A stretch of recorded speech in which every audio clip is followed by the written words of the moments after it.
Hey everybody, welcome back to the channel. Thank you so much for being here. I really appreciate it. Today we are live. We have tea time, as I always say. Today we have a little bit of misty morning, and that is it. Nice and clean. So good, guys. So good. So glad that you're hanging out, having your cup of tea, maybe some coffee. Depends on what part of the planet you're on. I know I have a great guy with me today, Stuart Wood, and he's in the UK, and we always fight about coffee and tea all the time. I'm the guy that should be drinking coffee, and instead, he's drinking coffee. What's going on? How's it going? Hey, how you doing? Good. Got to correct you. It's not coffee and tea. It's original Coke this time. It's a nice original taste flavor Coca-Cola. Gotcha. I'll let the dentist know that I'm drinking it. Yeah. Yeah, he'll definitely be pissed. Well, I can get away with things on your channel because he doesn't watch your channel. So. Oh, okay. Yeah, that's right. I know.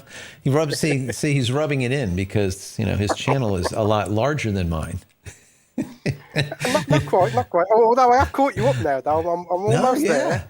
No, absolutely. We're literally head-to-head now. It's going to be a nice race, I think. Yes, we're having like a nice gentleman race to the top, to that 100,000 tier, right? Can we make it to 100,000? Who gets there first?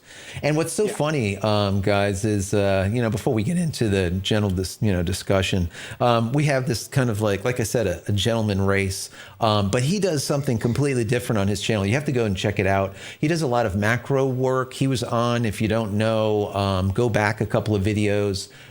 He's been on with me a lot when it comes to like Fridays. We do like recaps and whatnot, but he also does amazing macro work. He just did a really great thing for, what was it? Loya, I think it is. Laowa lenses. Yeah, Laowa lenses, which was really cool to be able to see all the macro work that he does. So, but anyways, today we're going to be talking about, guys, the Canon R3 as well as the Z9, and we did a poll yesterday, and I talked about what is sexier, right? Which one is sexier? And people thought about it, and for a while, and they're like, what do you mean? What's sexier?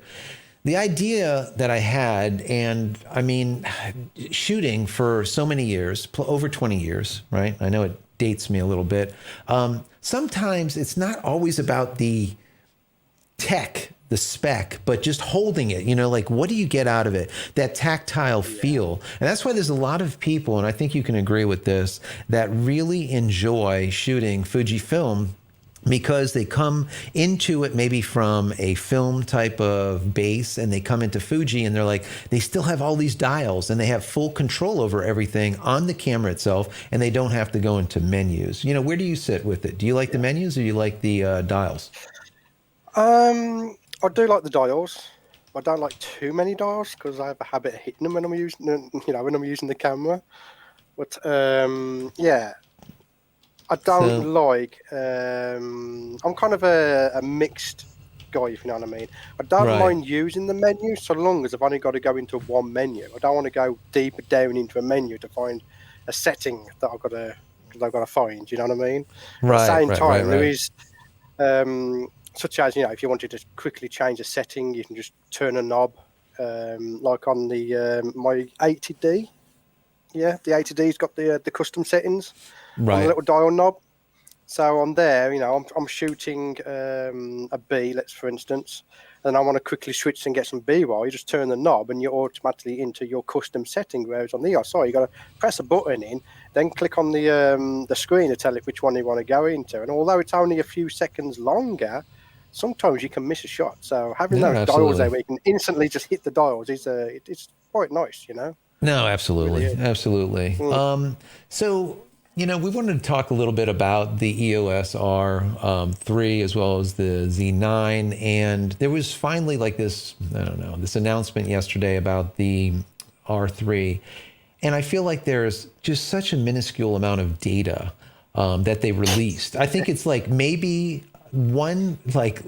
maybe a little bit more than what Nikon released. And they both released basically next to nothing, just saying, hey, we're here and we're going to do this. Let me go ahead and run this video. I'm going to turn the audio off because if I don't, then what will happen is they'll flag me for, I don't know, some type of something that we absolutely, love. So here, let me run this.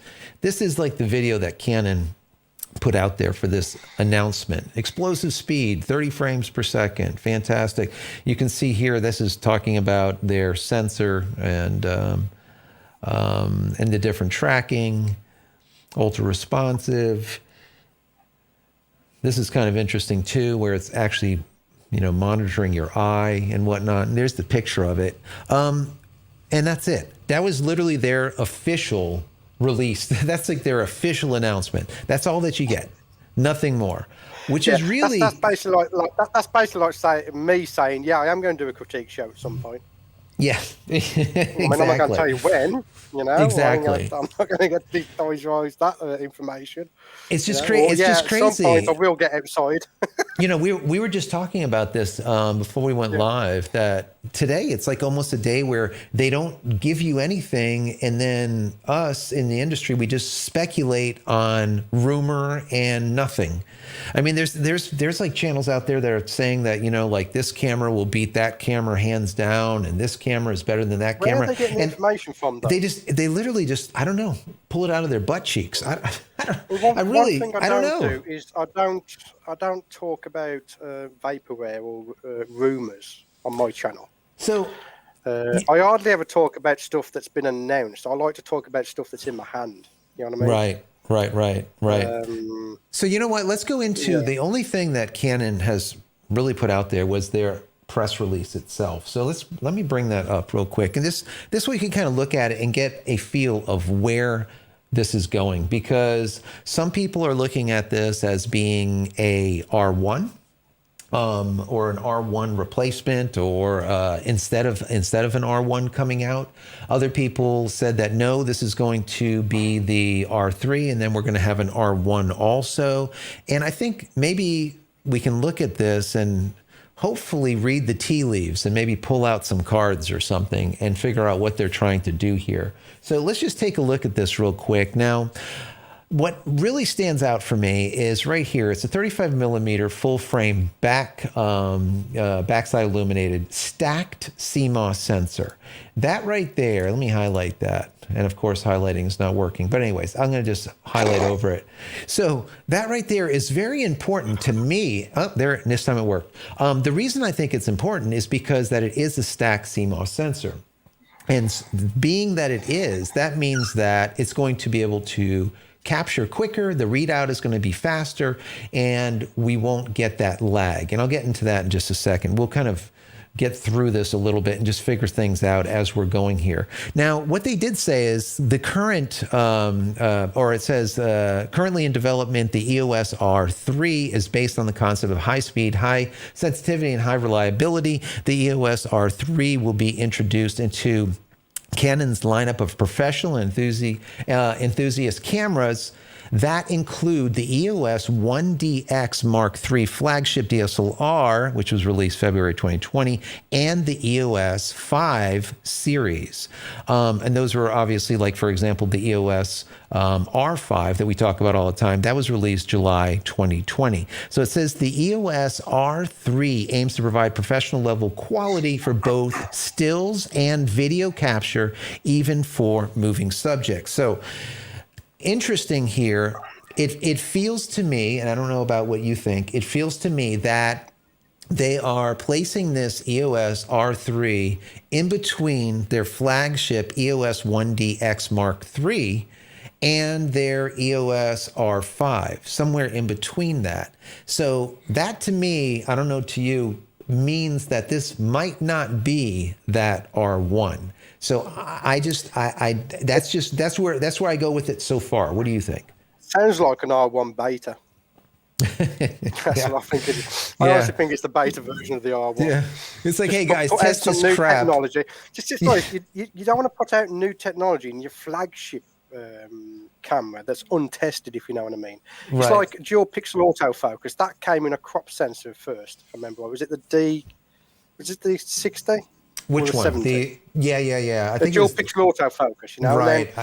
And then it moved up to the other camera. Yeah, so matter of fact, the ADD. It's going to be something like, right. It's going to be something like a beta. I don't know. I just got feelings like they're testing the waters before finalising the specs Yeah. for an R1. It's almost like let's get all the professionals on board to test the crap to see what ends up working, and then that stuff they put into their true put all flagship. this technology into the R3, yeah, Right. and then we'll fix that for the R1. Right. Yeah, the stuff that don't work, we'll fix it for the R1. It's kind of what happened, right, with the EOS R. And they just moved that straight into the R5 after, a couple of thoughts and rethoughts and fixes and whatnot, and what worked and what didn't work. It's like your little touch sensor, okay? The little touch sensor that you get on the R, the thing that everybody hates, yeah? Right. On paper, it sounded good.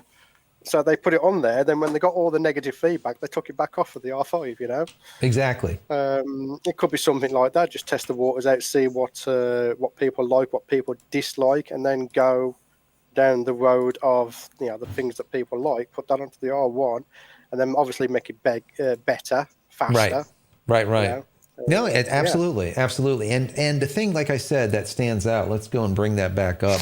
To me, what stands out here is that stacked sensor. I think that is very big, especially here. They're talking about, if we go down a little bit, they're talking about the 35 millimeter full frame backside illuminated stack CMOS sensor. That is and they explicitly say that makes possible high speed readout. And that is where we get into that whole idea of capturing, using, instead of a mechanical shutter, using electronic shutter without getting that blur, getting that bending of stuff. And a lot of you know it as, if you see a prop of a plane spinning, when you video it, or take pictures of it with a electronic shutter, you get this bending effect that happens. Or if you see a golf, swing, and you see that the golf club is bent, or anything like that, anything that's high speed, because it's capturing the data by scanning across the sensor. And the faster we can make that scan, all right, the less bend, or let's call it jello effect, that you get. Okay, so by having this, I think what we're going to be able to see is, maybe as they go down here, they talk about high-speed continuous shooting of 30 frames per second. That is going to be with their electronic shutter. And most likely at 30 frames per second, they're going to be able to capture images without that bending, or with minimal, I would probably say with none. Just like exactly what the Sony A1 is doing. They have that stack sensor. They have a very fast readout, so you get almost no jello effect, and you can capture at 30 frames per second without having a problem. I think that's exactly what they're doing here, and rightfully so. Now, going forward from this, where do you go? The only thing better than that would be a global shutter. Once you go into a global shutter, instead of actually scanning to get the data and scanning extremely quickly, now you capture every single pixel all at a single moment of time. So you don't have to worry about bending anything, or jello effect, or any of this blur that you get. So I think this is positive, but I see it as more like, okay, Sony has already done it. Okay, now Canon says they're going to do it. Okay, well, all right. What else do they got in here? Do you think Canon's just playing catch up with this camera? Do you think? I think that maybe they thought they're not ready for global shutter yet. I think that it's what you were saying earlier. It's beta. I think that it's going to be a stepping stone to the R1. That's the way I look at this. And we'll talk about it more in just a second when we get into what I think and what you think as far as megapixels. And I think that's going to be very, very important here. Now, they continue by talking about dual pixel and their autofocus. They say, alongside of dual pixel CMOS AF technology, by which each pixel on the sensor, each pixel on the image sensor possesses both image capture as well as phase detect AF functionality. Don't talk about who? Panasonic. If Panasonic would just read this damn thing, I had to bring it. I have to bring it up. You got to put up a graphic now that says rant alert. Yes. Ding, ding, Rant. ding. Rant alert. You see, rant, okay. incoming rant. There we go. Panasonic, listen, they have a release here. This is a press release. You see what they're saying? We use this technology. Why? Because it just damn works, okay? It does, yes, of course, you sacrifice something because each pixel is doing both image capture as well as phase detection. But who cares? Just who cares if your autofocus works? Panasonic, for the love of God. Anyways, they continue by saying phase detect AF functionality, thus enabling high speed, high accuracy, and wide range of AF. The EOS R3 uses an algorithm that employs deep learning technology that enables improved head, listen to this, improved head and eye detection for human subjects, as well as a new capability of detecting subject torso. So now they're going from bust up instead of just eyes. That I think is very interesting. And they say, thanks to this enhanced performance, the camera's autofocus system provides high performance subject tracking. Now, this is also important, even during portrait photography and in scenarios with frequent subject movement such as sports. So, sports, keyword, bing, sports. This is a sports shooter. Yes, it's a 1D-esque type of body. It is a sports type of camera. You have your stack sensor. You have a high-speed readout. You're going to be capturing probably, I'm going to guesstimate, 30 frames per second electronically and probably 20 plus frames per second using the mechanical shutter. So this is going to be a beast for professional work, and that's what they're saying here. Now, what is important here, and I think that you're probably seeing it too, dual pixel AF. We've been talking about on the channel quad pixel AF for a long period of time now, but as we can see here in the press release, this is not like, pie in the sky. This is what's going on. This camera will have dual pixel AF. How much you want to bet the one that comes out, the big flagship, the R1, will have quad pixel or something even better? That's the way I'm looking at this. How do you see it? I'm seeing it the same thing. You want your flagship to have the best stuff in there, and it's like I was saying before, people read numbers. The higher the number, the better it must be. So quad pixel has got to be better than dual pixel. I still think it's a stepping stone. Almost I don't know if it's the same Canon PR that dealt with the R5. It's almost like they're sitting there and going, well, our flagship isn't going to be out till next year. Sony have released theirs, Nikon have announced theirs. We need to put something out there just to keep people tied over until our R1 comes out. That's the feeling I'm getting from it for some reason. I don't know why. Even though the camera looks really nice, I'm getting the feeling it's a stepping stone beta type camera, ready for the R1 next year, maybe. Yeah, I know. I'm with you on that. Excuse the vibration, the noise. There's I think people cutting the lawn out there. But anyways, if you guys ask any questions in the chat, we're going to answer them. So we're going to get to them. But yeah, let's just kind of blow through this, and then we're going to get into some questions. Let me just continue, and I want to delve a little deeper into this. It then goes into, in addition, the EOS R3 is Canon's first digital camera to feature an eye control function. Very interesting. When shooting still images and looking through the viewfinder, remember, this is an EVF now, not an OVF. All right. That means that you're getting an augmented reality of what you see. And now they're looking at your eye. Think about this. They're looking at your eye. It says when looking through the, let me see here, where to go. Here we go.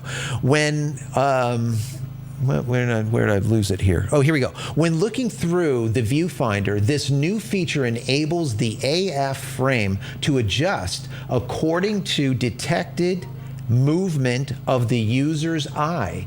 So it's almost like it's wherever you're looking, it's thinking about that's where we want to, let's say, sharpen things up. That's where the autofocus needs to be. It says making possible more pleasant shooting with quick focus when transitioning between subjects. So the way I'm seeing this is it's almost like a HUD, you know, like a fighter pilot. When a fighter pilot has the goggles on, where the fighter pilot is turning his head and looking, this is where a lot of its controls are, let's say, focusing. So if that is the case, this is going to be the first camera that is not only having you look through this EVF, but the EVF is looking at you at the same time and seeing where your eye is moving. It's probably looking in the dead center of your eye and taking that. That is beta.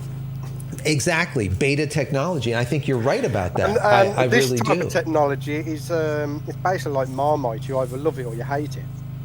Do you know what I mean? Now, from my point of view as a macro photographer, I won't be using that at all because I am constantly looking all the way around the frame. Even when I'm taking the picture, I'm constantly looking around the frame because in macro, the second most important thing apart from your subject is your background, because you want to have a nice clean background. So I'm constantly looking around the frame. Is there a stick coming in? Is there something else coming in?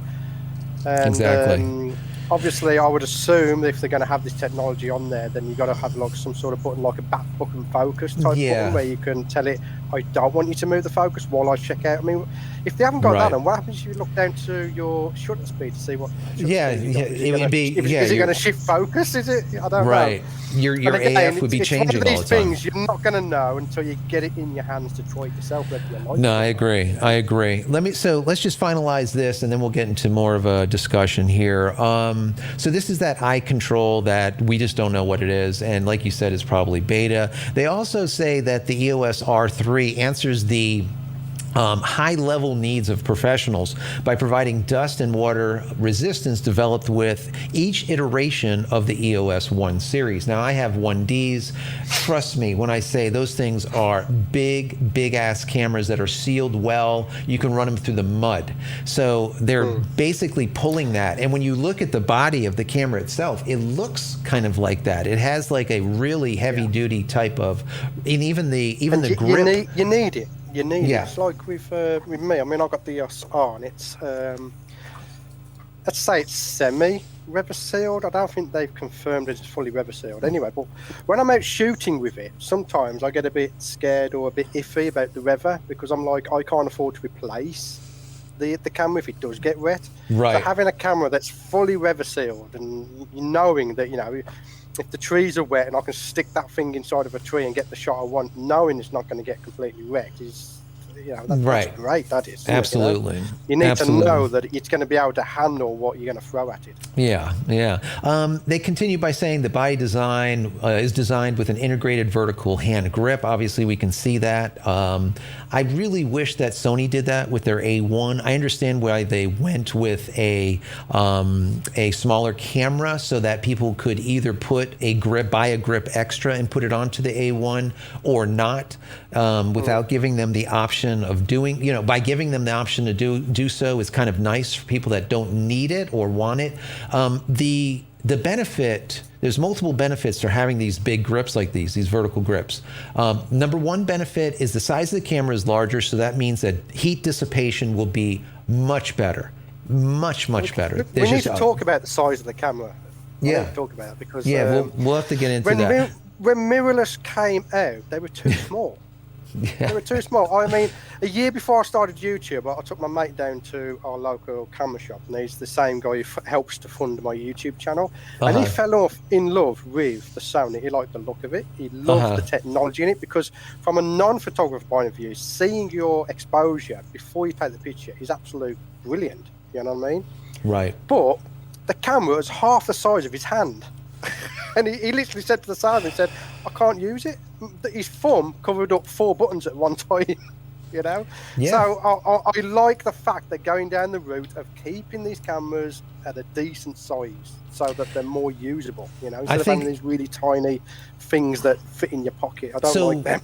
Okay, so there's two sides to this coin, right? So either they can make it small and you reduce, and then you end up with a problem with heat dissipation, okay? Or you make them bigger and you don't have as much of a problem with heat dissipation. The other side of it is you have to have an inlet and an exhaust, and you have to have a fan in it. All right, some companies do that, Panasonic. Some other companies like that, and it works out really well because now you don't have to worry about recording 8K and the damn thing melting down into a pile of lava, right? So, you know, there's only so much you can do. Making smaller is good, but the problem is you have to, at the same time, make the power consumption less and less and less to do the exact same thing. But that's not happening. Now what they're looking at most likely is going into multiple processors. They don't say how many of those Digex X are in here. I'm going to venture to say that it might have one in this, and when an R1 comes out, it'll probably have two. That's the way I look at it. I don't know. Obviously, we're speculating here, but that's the way I see it. Or it has two in, and when the R1 comes out, you'll have a Digit 11 processor in there. That they can do. Yeah, they can do that too. Usually, but since they have the greater real estate inside, it's very easy. You know, it's very easy to put an extra processor in there and be able to put a heat sink, you know, some type of dissipation in there, some type of passive cooling, let's call it. So that's a possibility. Anyways, so they finalized by saying that, of course, they have that vertical grip for reliability, ease of use, as well as compatibility with the Canon's mobile file transfer. That's really big because they all have that now, and they finalized by saying, with the goal of expanding the possibilities of imaging for users, the EOS R system will continue to expand its lineup of impressive cameras and RF lenses. Now, RF lenses is something we want to talk about also because there is 3 RF lenses introduced. You have a 400 to 600 and I think a 100 macro. I know you're partial to the macro, and we'll let you talk about that.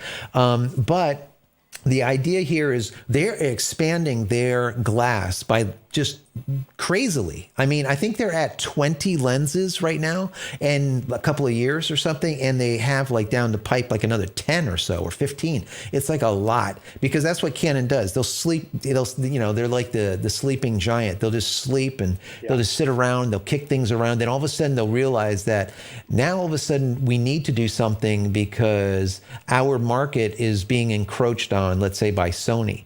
And now Fujifilm is even coming up and passing Nikon in some aspects. So they almost had to do it. So yeah, let me have you talk about real quick that new EOS the RF 100 macro. That is a 1.4 magnification lens, and that's something that you talked about in our macro conversation. If you guys didn't watch that, go back in my videos, and you will see an amazing conversation that Stuart and I had about macro photography, and he showed a lot of his just unbelievable images of jumpy spiders and all kinds of stuff. So anyways, jump into that idea of the 100. What do you think about it?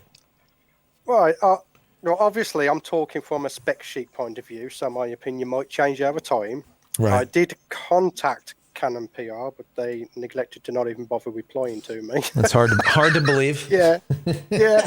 Hard to believe. Yeah, I mean, it looks... Let's face it, right? Any of these lenses are fantastic lenses, right? And you can't go wrong with it. It's a Canon. It's got that red ring, which fools you into thinking it's the best on the market. But it's got that. It's got. I'm happy that they didn't rehash the old 100mm and just make it a little bit longer to make it fit the flange on the new RF cameras. That I'm happy with. It's got 1.4 times magnification. Would I prefer 2? Yes, but you have to go with whatever they give you. Full weather sealing, which is fantastic. You also have that new control ring that it adjusts the shape or the style of your bokeh in the background and the foreground. Right. That's an interesting thing. Again, I'd have to play with it to really comment on it. So it's going to have the build quality from Canon. It's going to have the image quality from Canon, which is not the best on the market, to be fair. Right. I saw some example images from this new camera, and it's still suffering from chromatic aberration, which it's not bad. you can go with it, but the problem is this: is the price. I'm not happy with the price. I mean, was it 1,400? Yeah, I think it's about $100 more for that.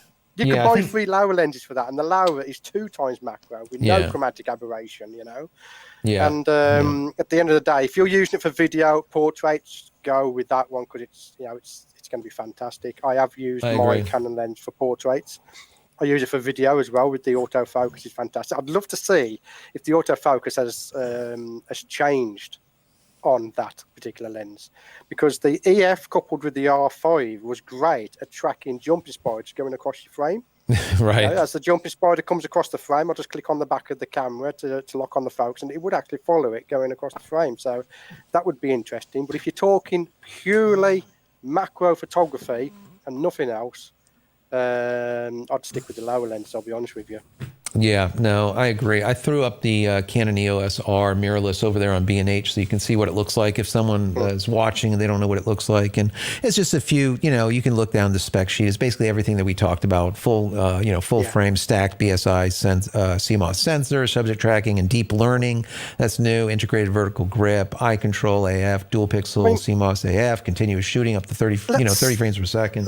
Let's talk realistic for a moment, right? Out of all this new technology that they're putting into this camera, how much of that is actually going to make you a better photographer? Yeah, probably just about zip. You know what I mean? Yeah. Yeah. They need, okay, so they have to, innovation just has to be there. And I am so glad that, so I did a poll yesterday. And matter of fact, let me bring this up real quick. Hold on. Let me switch this back over to here. And so I did this poll yesterday, and I was shocked by this. So let me refresh the page because I want to see what it's at right now. Here we go. All right. So let's scroll down here. So 206 votes so far. Here we go. 206 votes. Look at this, guys. 50-50. It creeped up. Nikon Z9 compared to the Canon EOS R6. I basically said, which camera do you think is sexier? What would you rather hold in your hand? And this is the way it's, so you're looking at 103 people saying Canon, 103 people saying Nikon. Now, you couldn't have scripted that, could you? That you couldn't. I just refreshed the page right now. That is so amazing. And what I find amazing about this is that means that even though there's been so many naysayers saying that Nikon's going out of business, I have talked about their $700 million profit loss. I've talked about their 2,000 workers that have been just shit canned. Okay, pardon my French. The factories moving to Thailand, only one factory still left in Japan, and they're doing more of their high-end R&D and futuristic type of thought process, let's say, going on in there. More their development, R&D type of work. So there's been a lot of negative, but by seeing this, that means that there's an equal number of professionals, because remember, this camera is for professionals. There's an equal number of professionals right now that are as eager to pick up or to go with Nikon as with Canon. That is, to me, fantastic, because I really didn't think it was going to be that way, to be completely honest with you. Now, can you refresh that page for me? Yeah, sure. I think Nikon might have taken over. Yeah, let me go ahead and do it. Let me see it. I'm going to do it. Let me see if it does. Nope. No. 206. We're still at 206. Did someone vote? Let me see. Yeah, someone's voted. They're going on. Someone's voted. Now for Nikon. See, they were just joking because they already voted. It knows that they voted. They tried voting twice is what happened. But anyways, I just think that it's fantastic. It goes back to like we were just saying with like all of these toys, and I said about innovation.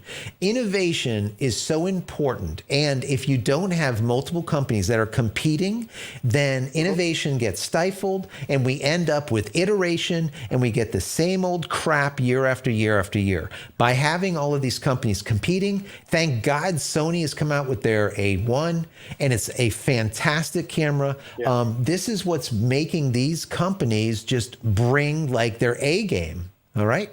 And that's what's happening here. So I like it. I like it a lot. That's what happened to Intel, wasn't it? I mean, they were top dog for so many years. They got lazy with their processors, and now they've been caught with their pants down by AMD.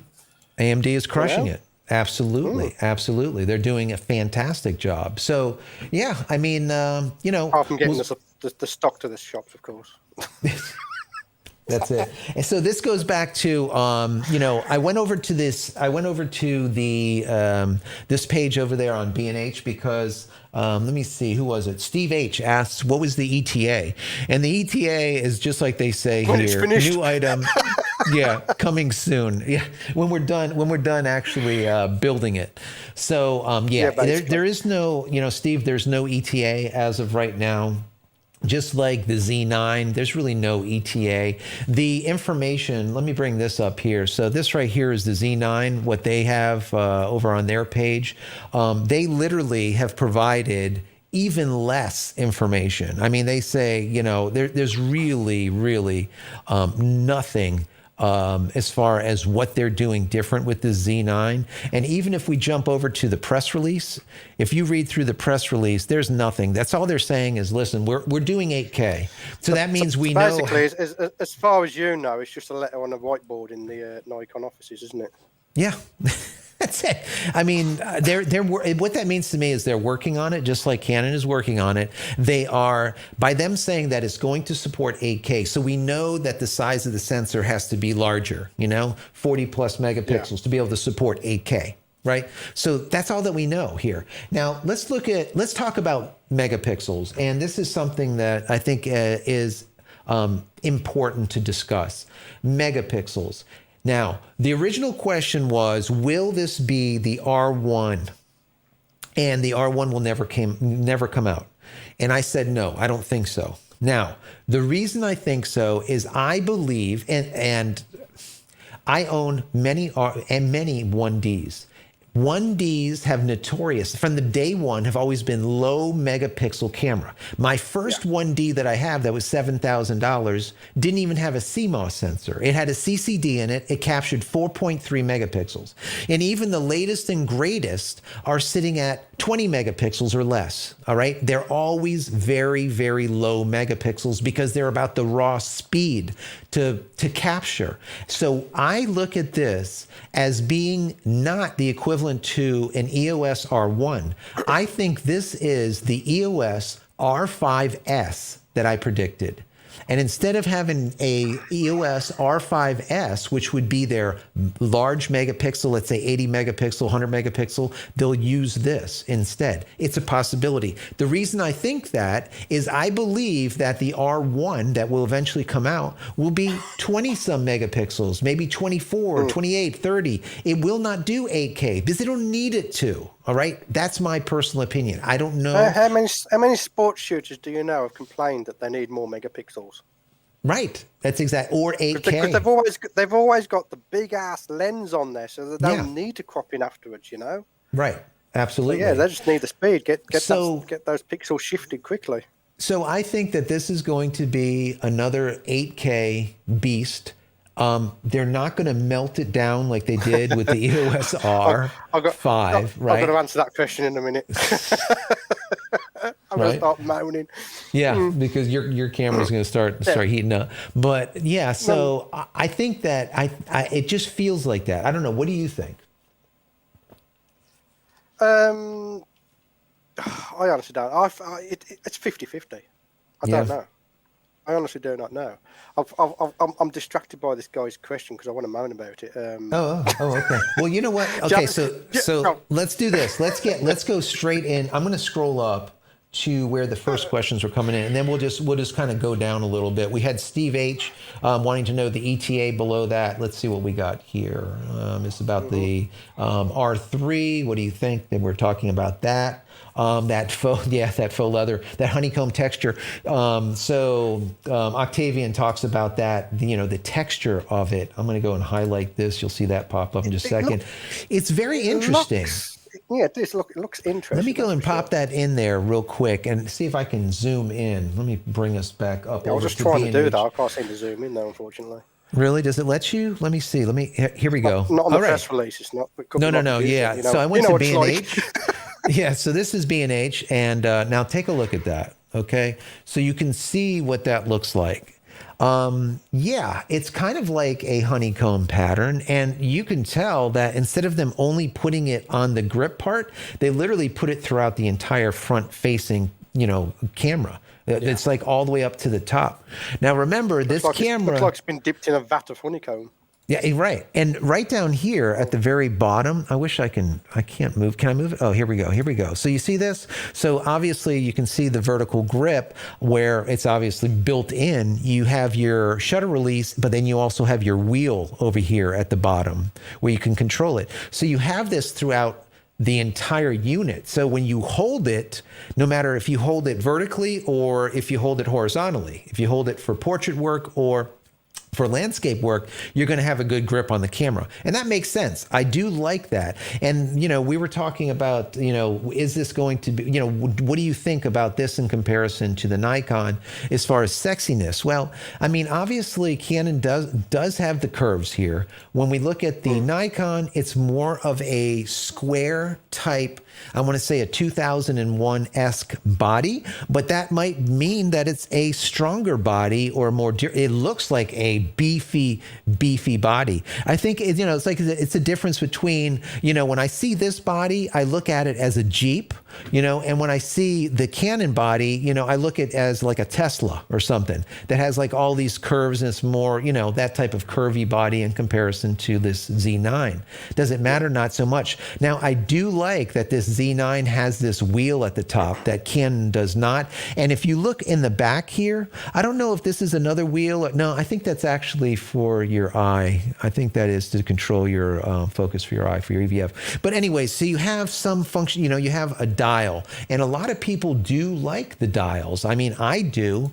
I think they're fantastic. So anyways, let's move on to the next question. That was the honeycomb question. What do you see here? Let's see. Delta Dave 44 says, what recording media do you think that the R3 will use? What do you think? I'm going to say CF Express. I honestly don't care what it is as long as it's two of the same cards. I hate it when they put one card on one SD card and one CF. Oh God, stop doing that. I have to agree with you there. No, that's just the dumbest. Card. Doesn't matter which one it is. Yeah, two different cards. I mean, don't do it. It's just stupid. I pay for nice, fast storage. Wally doesn't really like fast storage because it costs. CF Express is very expensive. I mean, we know that. No, that's just the way it is. It's the nature of the beast. You're going to pay for CF Express, but you're going to have that high speed. I think that they can get away with probably using just high-speed standard, SD cards. It's all going to come down to the megapixels, though. I mean, if it's a lower megapixel camera, you're not going to need the really fast cards. If it's higher megapixel, you're going to need the fast cards. Yeah. So again, it all comes down to that sensor again, doesn't it? Yeah, it really does. It's going to boil back down to what sensor are they going to use, and I do think this is going to be a much higher megapixel camera than we see with an R1. That's just my opinion, but we'll see. Let me see. Delta Dave also says 30 FPS will only be available in their top tier glass. So I don't know. I think that the 30 frames per second, Dave, will be 30 frames per second using their electronic shutter, and they're probably going to get to 20. Canon, it'll be 30 frames a second in manual focus. Yeah, if they really want to throw the cripple sword at it, right? So they could do that, but I don't think so. Whenever you see these flagship type of cameras, whenever you see the these type of bodies, they're more professional grade. They don't take as much out of it, but that also would lead to the price. So I'm going to say, now there was a lot of questions. No one knows what the price is. If this is going to be an R1 replacement, the price will definitely be $6K, $6,900, $6,499. Okay, period. I was thinking if that is going to be, if this is not, this camera will be around $4,500 to $5,000. Okay, that's my opinion. Write it down. You know, I don't know. You know, that's what I think will happen, because this will be like you were talking beta. This will be the stepping stone that will get you into that R1 if you wanted to go there. The A1 is already there. You know, we know what the price is on the A1. So I don't know if this is going to be that. It could be. So they could increase the price a little, but I think it's going to be around 45 to 5,400, somewhere right on there. And I do think that an R1 would be around 6,500 to $7,000. You know, that's my opinion. Yeah. So I don't know. Let's go on here. Let's see. Price. We got into the price just now for. Let me just put that in there. Let me see what else we have. Alfred R1 medium format. Yeah. So, Alfred, let me see. He puts R1 equals medium format. Okay. So now, you know, I am a medium format guy. It is definitely will never be a medium format. The sensor just is not there. It is still going to be a full frame sensor. That means it'll be 36 millimeters on the long, and it'll be 24 millimeters on the short side. Medium format, even a cropped medium format, all right? A GFX 100S, even a GFX, let's say 50R, whatever. The size of it is 33 millimeters on the short and like 43 millimeters on the long. You see the disparity. It's a big difference. There's a lot more data with medium format. So I don't care where people go with this as far as megapixels, it'll never be medium format, period. Yes, you can get a lot of maybe 80 megapixels, 100 megapixels. It's going to look damn good, but it's just not going to be medium format. That's my personal opinion. Do you see another one you want to read and jump into here? Let me see. I want to jump into Jonas's question about the 400 and 600 millimeter lens. Oh, okay. Then and, we'll come. Why there's no control ring on it? Okay, so we'll do that. I mean, I know why. Yeah. And who was that? Which one was that? That was Jonas. Oh, Jonas. Yeah. Let me find him in here, and I'll highlight him. So yeah, that's going to be. I mean, so what? So I want to ask you something. Yeah. The macro, like we were talking about, the 100, I think is going to be a true RF lens. Okay. Yeah, it's going to be a fantastic lens. Fantastic lens. Because it's been redesigned for the RF mount. Exactly. The other two haven't. Damn straight.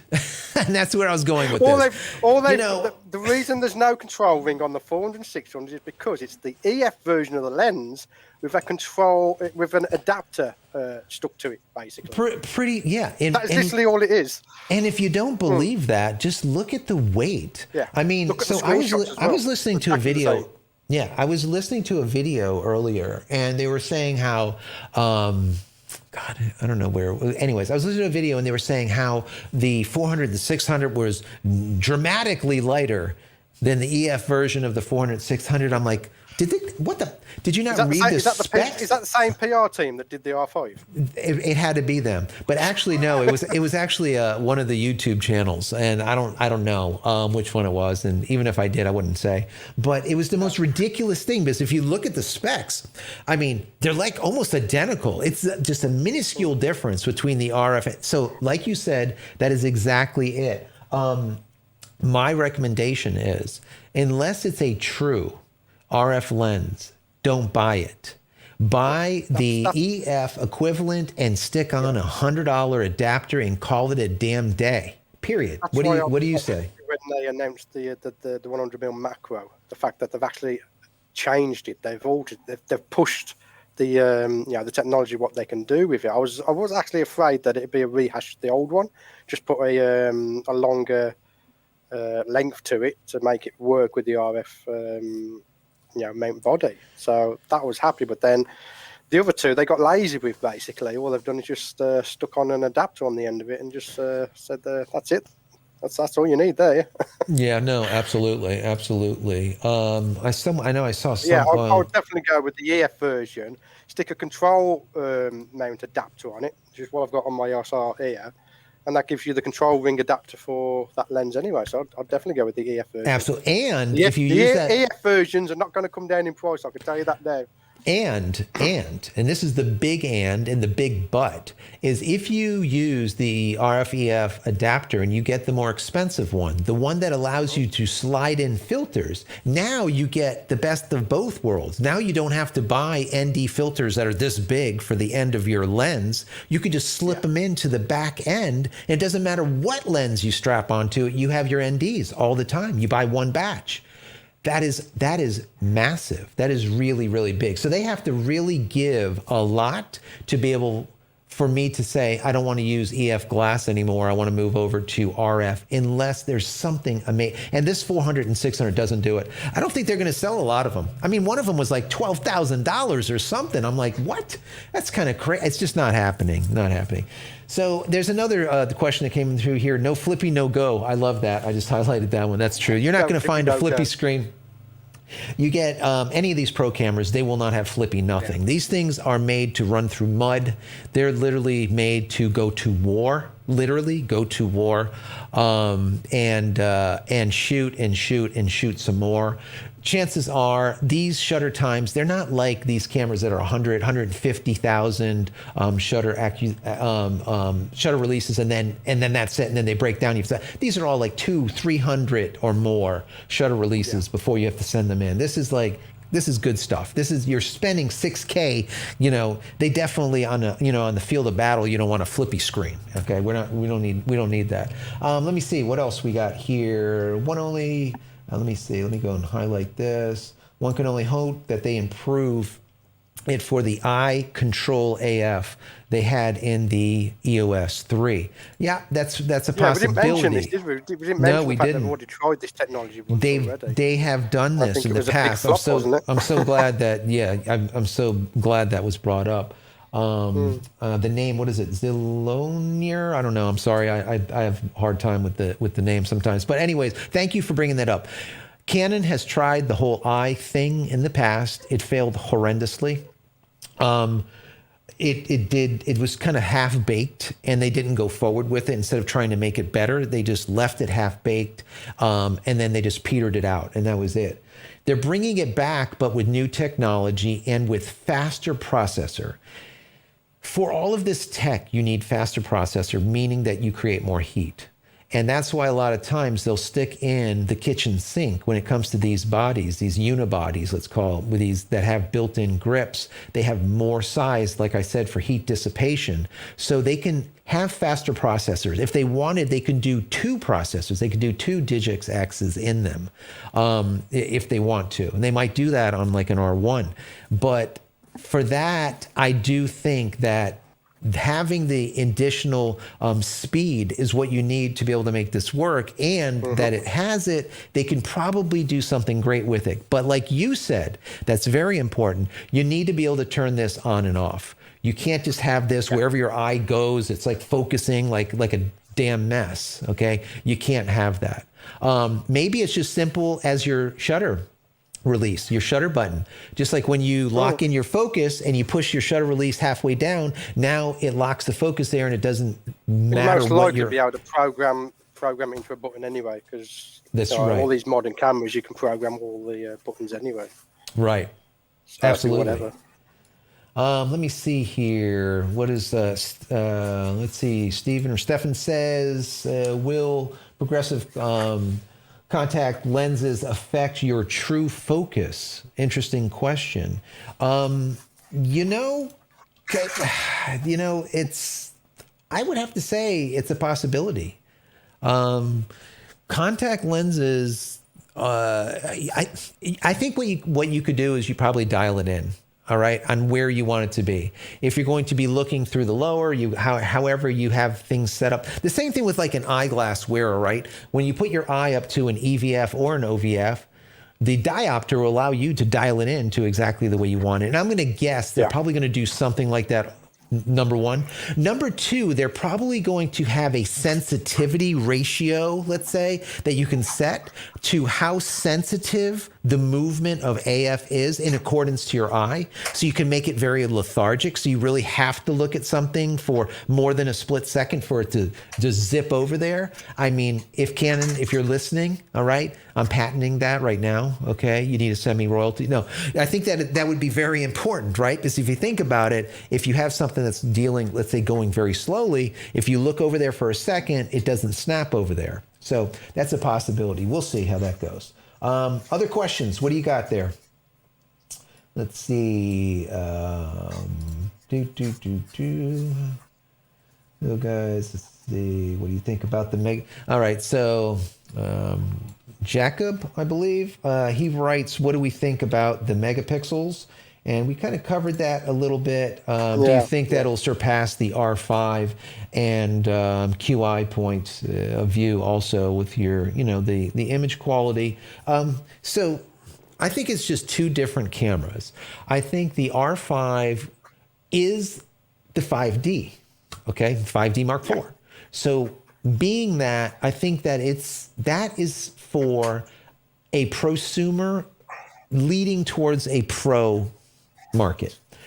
More on the prosumer. Okay, does it do professional work? Absolutely, but it's more prosumer. It allows you to buy the camera like Sony does and not have a damn grip on it. So if you want to use it and stick it on, you know, like a drone, on a crane, on a gimbal or something, and you don't want the extra weight because you don't need it, you don't have to have it, and you still got good amount of megapixels. So this is more of a professional camera that you're just going to have to deal with the size. And this is not going to be light. All right. It is shorter and more stubby, obviously, because you don't have an OVF in there. You have an EVF. So you don't need the extra bulk of the OVF, but that's it. So it's a little more stubby, but the size, I think, and the girth and the weight is still going to be substantial. Back to what you were saying, Stuart, about the whole idea of size. You know, everyone thinking that just because you're using a mirrorless camera, all of a sudden it's small. Well, that went away many years ago. You know, then they started, you know, strapping on glass that weighs almost the same as a standard EF type mount glass or whatever. So size really doesn't mean anything. And I think that the camera manufacturers have got to a size point that if they go any smaller, heat dissipation will be such a problem that they will either A, have to have these things running on next to no juice at all, and it's not going to happen anytime soon to dissipate heat, or they just have to go larger. And I don't see them slowing, you know, they're not going to be able to slow down the processors. The processors are going to have to go faster. Why? Because of all of this, you know, AI, you know, artificial intelligence that they're packing into these things now, right? So, yeah, exactly. You know, it's just the nature of the beast. I mean, talking about AI, when do you think we're going to see computational photography in these camera bodies? Do you think it'll ever happen? Because, I mean, there's been talk about it the last few years about that technology, and will it come to, you know, pro cameras? I think that pros need computational photography. I think that circles back around to heat. Okay, to have true computational type of photography, AI-based photography, let's call it. I think that they need to have the processing power needs to be stronger. The processors that are in these things are complete crap. If you don't know it, they are literally, I mean, they are garbage. I mean, you get a Raspberry. I've said it before. Why can't they go and hire Apple to do a processor for their cameras? I mean, you could probably. I bet Could you imagine a pro camera with an Apple processor in it? Yeah, it would be unbelievable. I mean, I have, I have what I call the time machine over there. It's a retro arcade that my son and I built. It's got like 15,000 games on it. I've been threatening to do some videos, and I'm going to do it, guys. I'm going to do it. But that thing is running on a Raspberry Pi. And that Raspberry Pi is literally stronger, a better processor than what's in this Canon. And that's just the way it is. Computational photography, they just need dual quad core. They need multiple processors to be able to do it and do it efficiently. And when they do that, once again, full circle, you need heat dissipation. And passive dissipation, passively, it just doesn't always work. There's only so much room to be able to do it. So you have to have now instead of a passive, an active heat dissipation like Panasonic, where you have a fan in there and you have an inlet and an exhaust. That's the only way to do it. And I don't think they're going to do that. They won't. They just will not do it because they need these things to be weather sealed to the hilt, right? Like I said, these things need to go through war, so they're not going to do it. So, I mean, bigger AI. I just think that, yes, it's a thing, but they really need to figure out heat before AI is going to be a factor, in my personal opinion. What else we got here?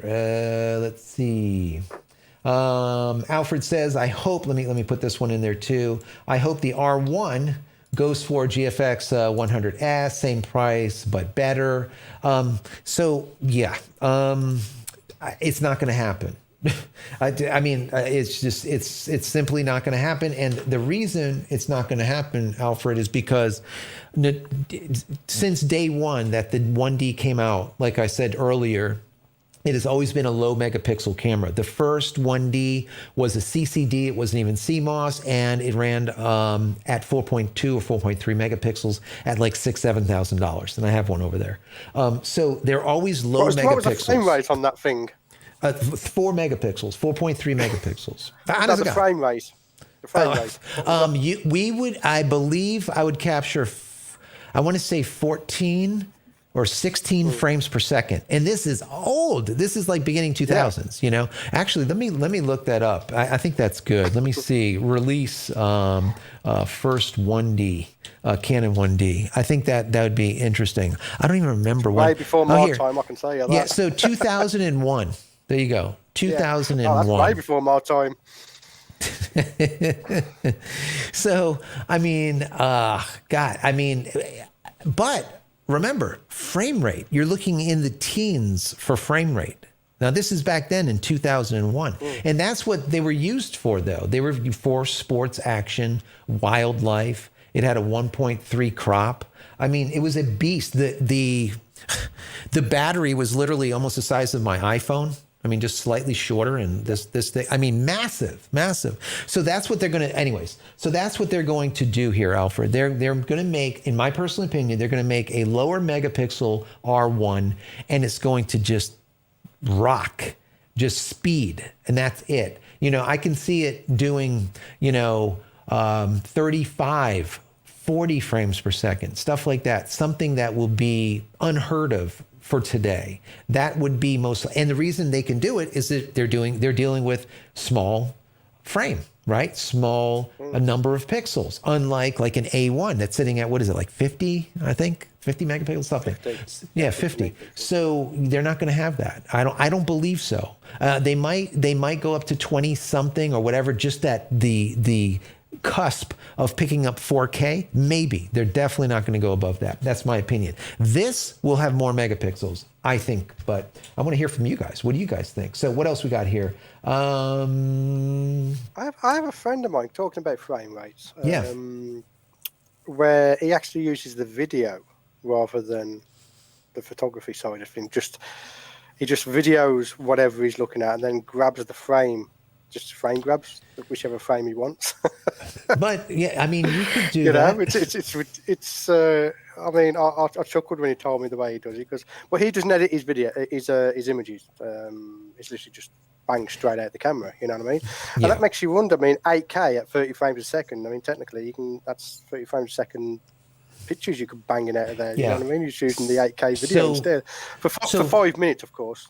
So Panasonic tried, I said I went to Panasonic, but Panasonic tried this, okay, with their, thing where you would take a shot and then you would decide which shot you wanted to keep, and it would just take a bunch of shots and whatnot, and it would pull it like out of video. So you would anyways, the short end of it is, it's no longer raw. It's a JPEG, and yes, it would be 8K, but it would be an 8K JPEG that you can do nothing to. So whatever it is what it is. You're going to have those megapixels and nothing else, nothing more, nothing less. So if you can get it dead on in camera, then yeah, it's not too bad as long as the image isn't moving.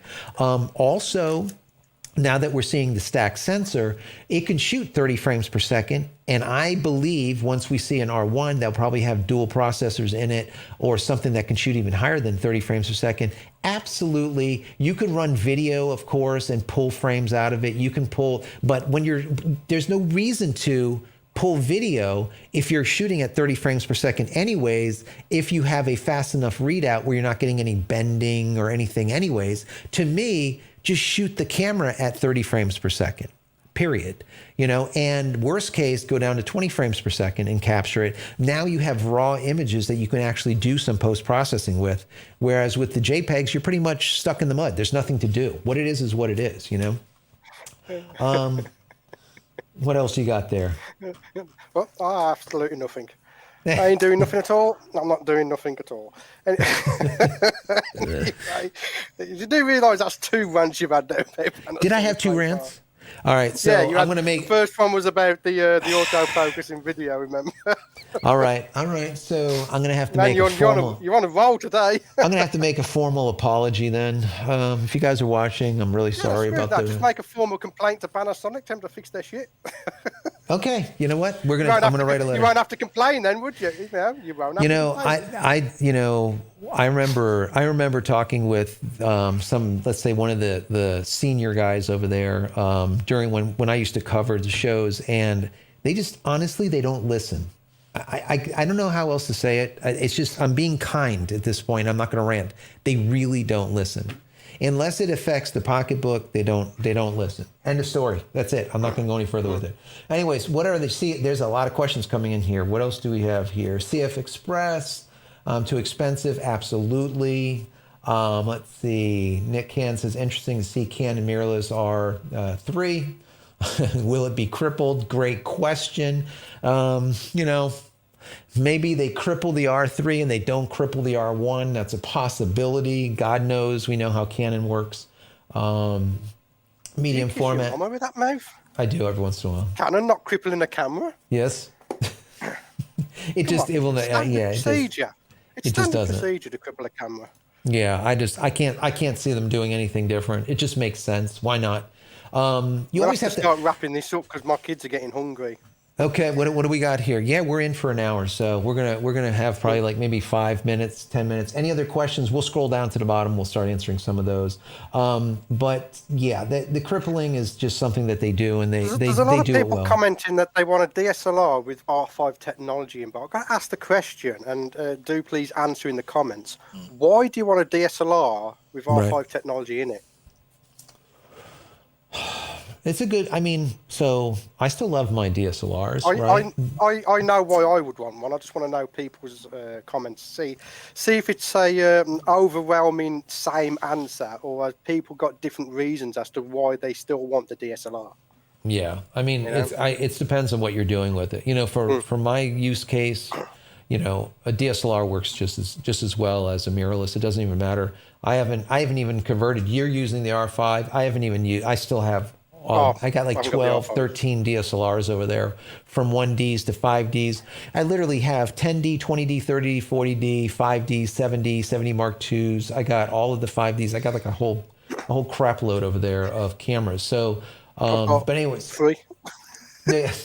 Literally, I use the camera until there's one of 2 reasons to upgrade. Either the new camera does something that my current ones can't do, right, or I just literally outgrow the system. Right.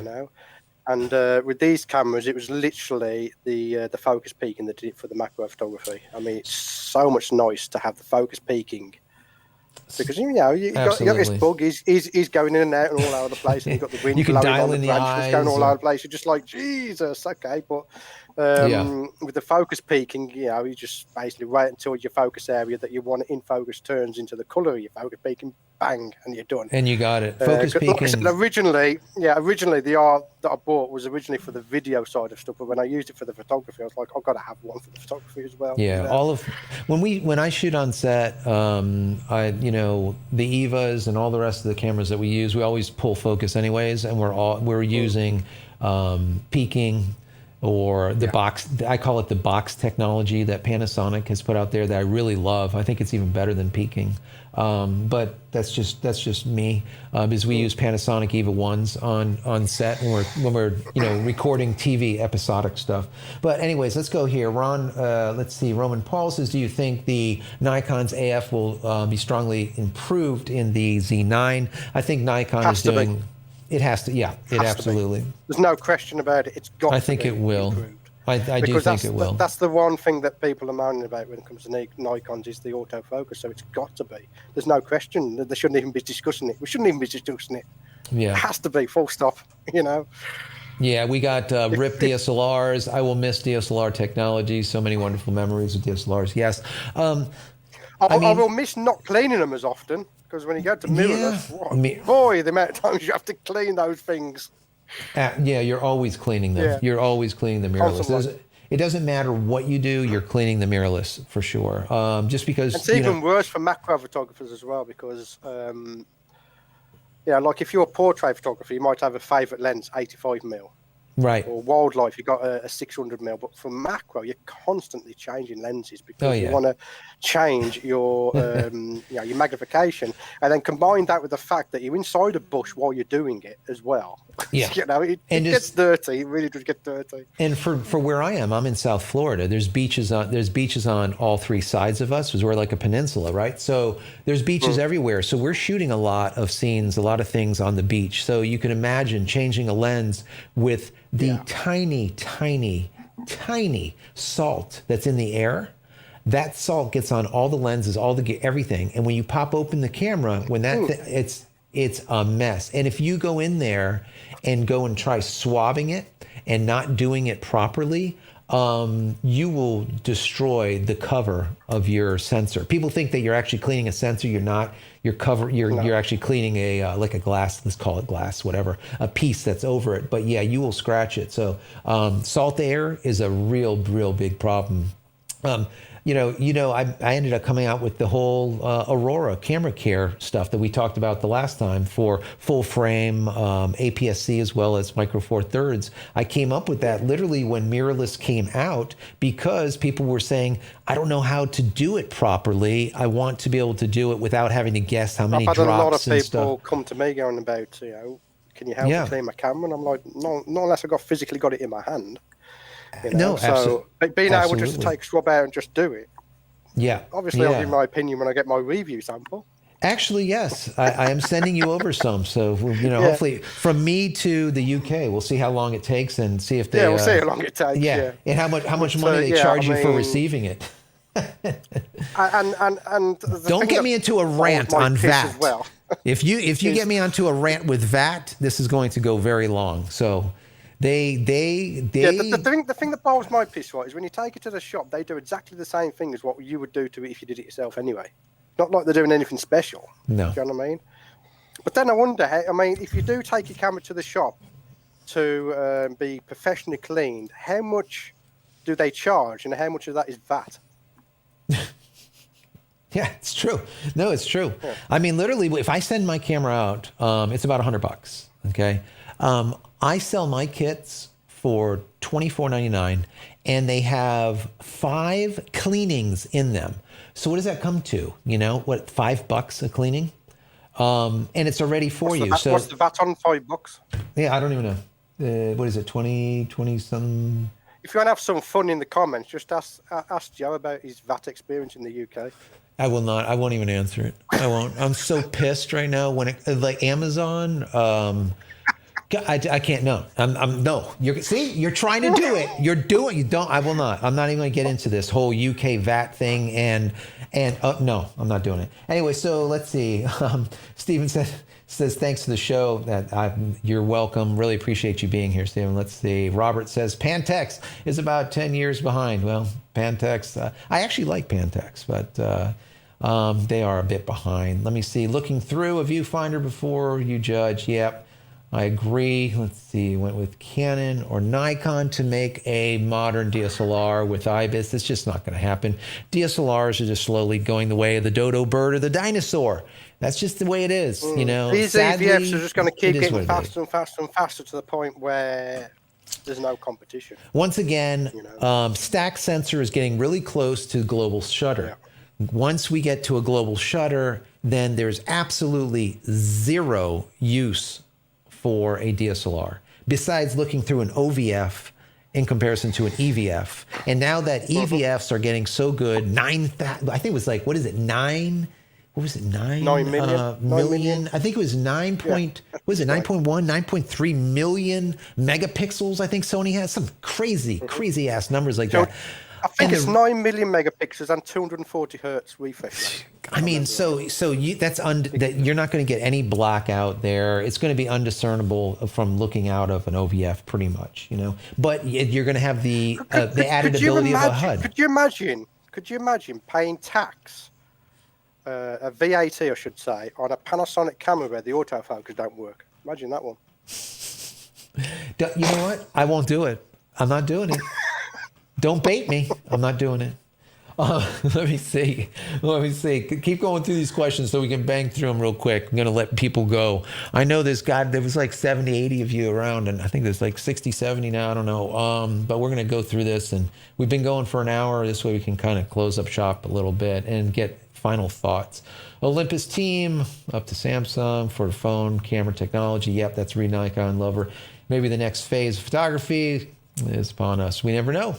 People want pro photo results with a phone-sized camera. Yeah, they really do, but it's never going to get there.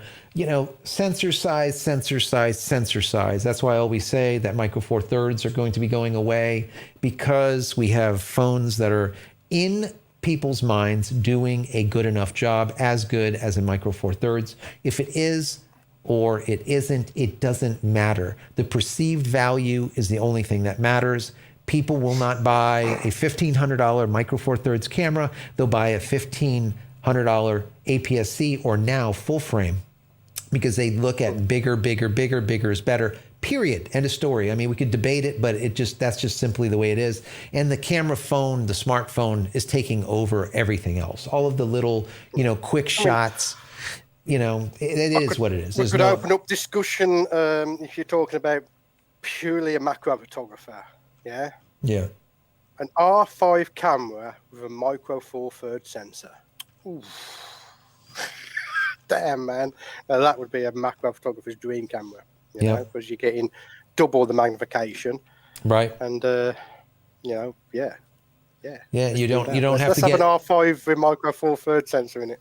And just like as you always say, you just don't have to get in as close. You can set things up more sensibly. Let's say easier. Let's see what else we got here. Nick Can says, interesting to see Canon mirrorless R3 will be crippled or maybe hobbled. I have to agree. And I do, we talk about this, and like I was talking about before, the R3 might get crippled and the R1 not. But we will see. It has to do with price. Jumping in there, right? Canon released the R5 and the R6, and people say the R6 is the baby to the R5. So maybe it's the same thing here. The R3 is going to be the baby to the R1. It's a similar type of thing, isn't it? You know what I mean? I mean, it could be, but the R5 was a 5D, whereas the R6 was a 6D.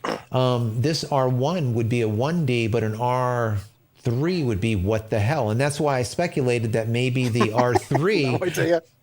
Maybe the R3 is actually the EOS 5D, or excuse me, the R5S, which would be the equivalent to a 5DS or a 5DSR, which would be that high megapixels, you know, like 70, 80, 100 megapixels, something like that. Or just a greater number of megapixels, and the R1 will be a low megapixel, just beast of a sports camera. So I don't know. Well, we'll see. Let's see, what else do we have here? Fuji, okay, okay, why? Right, 400 and 600 millimeter EF versions with an adapter, absolutely.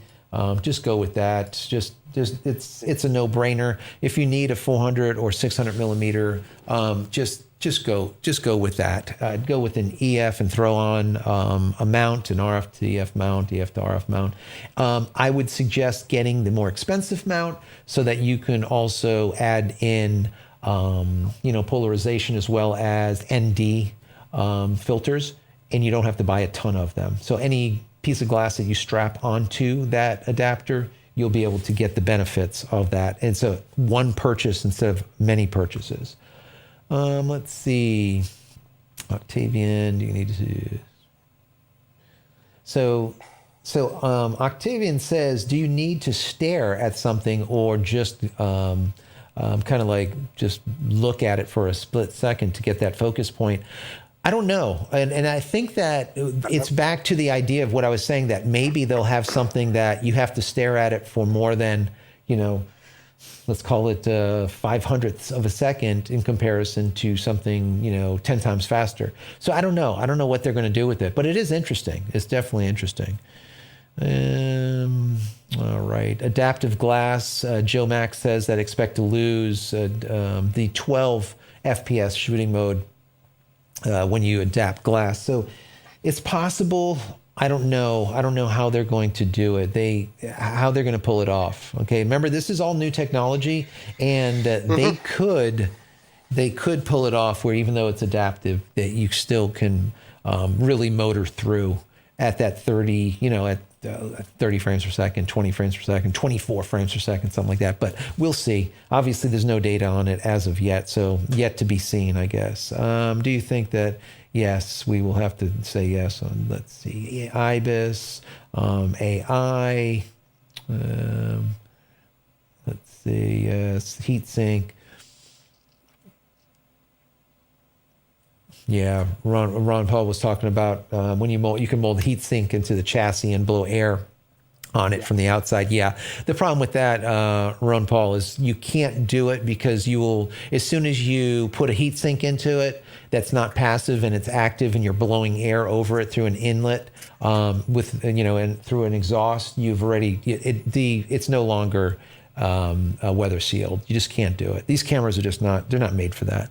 If you need something like that, they're going to say, go buy our C series, for video or something. Our C series has that already. It has massive fans in there. And that's why we use C100s, 200s, 300s, 500s, or even the new, like a big 700 series for $39,000 or whatever for shooting video. Because they will run all day long at 4K and it won't hiccup. It won't even get warm. They're purpose built. It's purpose built. Let's see. Right. Great product. Thank you so much. Really appreciate it. Aurora rocks. Okay. Thank you so much. Yeah, the Aurora Camera Care product that I invented. You can find that over on my website at jchristina.com. You could use promo code YT20 and get 20% off, or you can go pick it up over on Amazon, which I love. Go there. You can get it through Prime, or you can go to B&H Photo and Video and go pick up any of those lens cleaning kits. Is that available from Amazon UK? Stop. It is not. And you push my button there. You push my button. All right. I'm not gonna rant, but just so you know, if you're watching from the UK, you cannot buy my product in the UK as of right now because they have this VAT thing going on that has gone crazy, and the Queen needs her due, and I get it, and I'm okay with it, but the methodology of being able to recoup the VAT is a problem, and they haven't figured it out yet. So I do have products sitting in the UK, but you can't buy it from the UK. You have to go and buy it somewhere else. Sadly, but maybe they'll figure it out. Maybe this whole Brexit thing, maybe there's light at the end of the tunnel, and that's it. That's 30 seconds. I'm not giving you a second more. Let me see. You said you weren't going to comment at all, but you have. Damn it. All the hell. Damn it. I couldn't help it.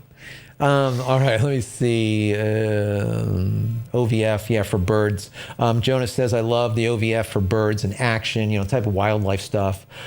Yes. I mean, when you're looking, so if a lot of you guys are not pros out there and you don't know the difference between an OVF and an EVF, basically an OVF, you're looking through the lens. What you see is the real world. What you see is what you see. That's it. An EVF that you get on a mirrorless is an augmented reality. It's not really what you see. It is what the camera is showing you. Jump in here. If anybody has used any old style video camcorders, they had the OVF, didn't they? Right.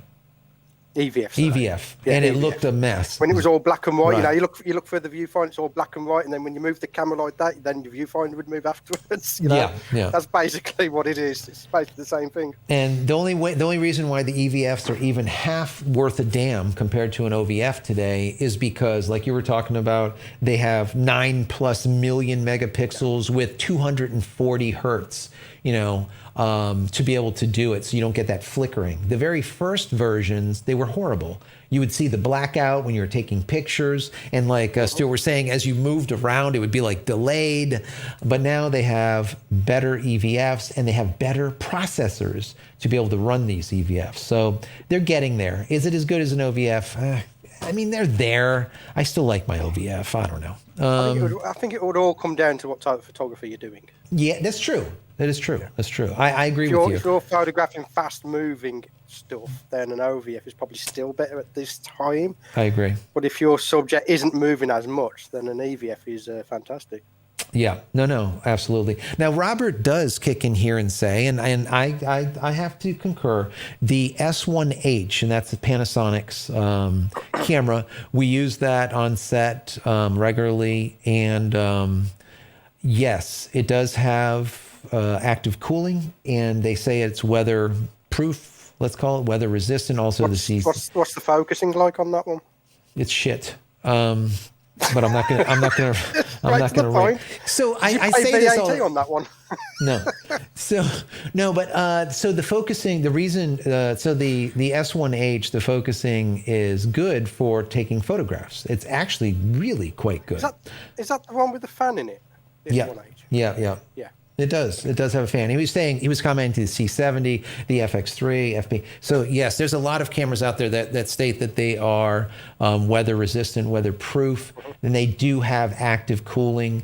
But okay, while they do have active cooling, they are not going to be as weather resistant as something that's sealed. It just can't be. There's different levels of it, isn't there? You got weather sealed, and then there's weather resistant. There's different levels. Yeah, they call it different things. I mean, look, you have the iPhone, right? They got rid of the headphone jack. Why? For weather sealing, right? For water, so that these phones now you can dump them into water, and even if water gets into the speakers or into the mics in the back of the unit itself, what they'll do is they will shake these speakers to a certain vibration, and it'll actually ooze out the water out of the phone. Well, until I see these cameras shaking and spitting out the water due to high frequency, it's not weather sealed. I mean, it's close. I mean, yeah. I mean, to an extent. And just like you said, there's different grades. It just depends on what you need to do with it, Yes, I have to show that. I love that. Let's see what else we got here. So John says, I missed 80 minutes already. John, welcome. Thank you for being here. Welcome. To be fair, well, what we're going to do is... 75 minutes of that was you moaning about Panasonic. Yes, I think about, maybe even more. But anyways, guys, in this, let me just say, one last thing here before we get out of here. If you guys have any comments regarding what you think is going to happen with either the Z9 or the EOS R3, let us know, because when this is all over, in the comment area, because all of this chat stuff that we're doing here, none of it gets saved. All right, it'll play in the video after the fact, but it doesn't get saved. So all of this great information has to be like rewritten in the comments for it to be in there permanently, in perpetuity, as I always say, which I think is a hell of garbage. I think that it should be fixed. I think, in my personal opinion, I think YouTube should fix that, because I think this is important stuff. There's a lot of great questions that were asked that I would love to see that would be retained. But anyways, in the comment area, put your thoughts. What do you think about the EOS, R3? What do you think about the Z9? Do you think that the R3 is going to be an R3 and we're still going to have an R1? Do you think that the R3 is going to be high megapixels and the R1 will be low megapixels, like I speculate? Do you think? Put all of this stuff in there, because I think it's great fodder for good conversation. And that's the whole thing that we always try doing on your channel as well as my channel, is really good conversation where nothing is like really heated and it gets kind of out of hand. There's like usually no trolls on either one of our channels. I mean, I don't remember having to delete somebody, I would say, or mute them. It's got to be months. Oh, I would say a long about time. 6 months ago. There you go. That guy was an idiot and deserved it anyway. So. And I can tell you, Stuart, that's a blessing, and that's a blessing, and that's why I would like to say that if you guys haven't went and subscribed over to Stuart's channel, go and do that. Matter of fact, send me over the link, and I'm going to throw it in here. Or actually, you can throw it into the YouTube chat, and then I'll stick it later on into the comment. Without it telling me off. Is that? Stick it in there. Stick it in there. Let me see. Let me see. Yeah, same money, and so yeah. Well, Rick does say Apple got rid of the earphone jack he was trying to say save money and to sell their Bluetooth earbuds. Yes, there's always a side to Apple's doing. All right, they are a money-making company, and they make a ton of it, and they know how to steal your money. And steal mine. So that's absolutely the case. So anyways, do you have that? Put that definitely in the comment area. Put your YouTube channel, because I definitely want. Yeah, I want it to, so this way it can pop up before we sign out. And I want to say, guys, as I always do, that if you haven't subscribed to my channel either, subscribe. There's a lot of people that comment that aren't subscribed. Many number of people. Also, if you have subscribed and you like this video and you like this content and you like our chat, definitely give this video a thumbs up. That will help the YouTube gods to look at this kindly and say, more people need to watch this because it's kind of interesting. Also, if you are subscribed, click the little bell icon over here. So when I go live, as we are right now, or when a new video comes out, I come out with about 2 or 3 a week, you will be notified of it immediately. And follow us over on the Discord channel. We have a creative Discord channel. I know Stuart's there all the time. I'm there, and hundreds of photographers, videographers, and tech heads. There's absolutely no trolls, sharing information 24/7, 365 days a year. Go to community.jchristina.com. Once again, community.jchristina.com. I'll throw that up on the screen so you can see that. And as I always say, go over to jchristina.com. You can find all of my photography tools that I've invented over there. Doesn't matter what it is, a focus pyramid if you still do shoot DSLRs, or the Aurora Camera Care, or a PRT. All that stuff is over there. You can use promo code YT20 and you'll get 20% off everything. So, Stuart, tell everyone where they can find you, and definitely put that into the comments so we can link that later on. I'll put it in the comments. Yeah, you can find me by simply on any social media. Just type in Stuart Wood Art and you'll find me. Just look for my ugly mug. You'll know you're in the right place. Are we going to do this? Are we going to do this again maybe next Friday? What do you think? Yeah. Well, actually, why not? You want to do it again? All right. Yeah. Well, there you go, guys. We will. Eventually, I'll get a new computer and you'll be on my channel then. I'm hoping. Yeah. I'm waiting for the. I'll get there eventually. I'm waiting for the invite. So, anyways, guys, thank you so much. Thank you, Stuart, for being here. Really appreciate each and every one of you for being here. Thank you for having me. Thank you for being here, and many blessings to you and your family. Thank you so much. Stay safe and stay healthy. Take care, guys. See you later.